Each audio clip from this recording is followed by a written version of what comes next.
Loading ba ang cellphone nyo kagaya nito? Alright, so madali lang yan. So before, mayroon tayong mga apps na in-install natin sa device natin gamit yung Play Store. So, kalaunan, hindi natin nagustuhan, uninstall natin. Alright? So, akala natin is na uninstall siya, pero mali. Okay? So, tuturuan ko kayo kung paano yan linisin. Alright? Sundan nyo lang ito. So, dito tayo sa Play Store, guys. I-click natin to. Dito tayo dadaan.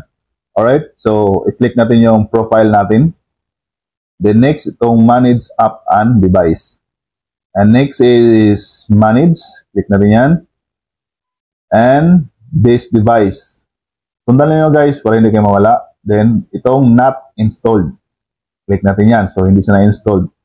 Alright, so dito natin makikita guys lahat ng mga app na in-install natin before na hindi na-installed.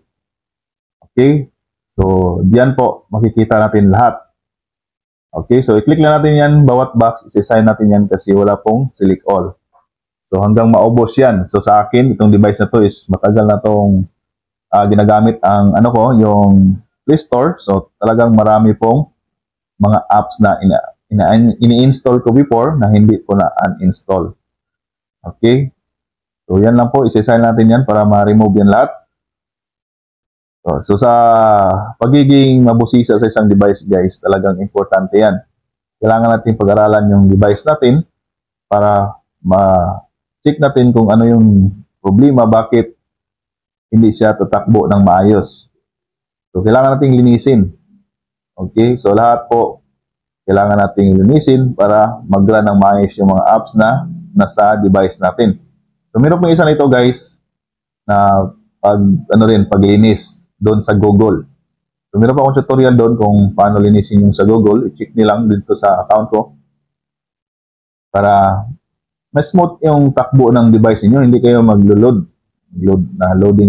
kasi super bigat na. So, ganyan na po maglinis. Kasi yung mga apps na yan, kahit MB lang yan, pag naipon yan, aabot yan ng 1 gig. So, kakain yan ng storage sa device niyo. Right? So, pag matyaga, manilaga. Simple lang, ganyan lang gawin natin. Tulad lang yan sa pagiging content creator. Pag may tiyaga ka, talagang mayroon kang makakamit. Pag hindi ka man matyaga, suko ka agad, walang mangyayari. Alright, so tapos na. So i-click natin dito sa taas guys, yung basurahan na naka-ek. Okay, so remove. Alright, pag na-remove na yan guys, goods na yan. So sa akin is 111 apps yung na-remove ko. So ang dami, di ba? Alright guys, thank you. Kung nagustuhan niyo yung video na to, follow for more.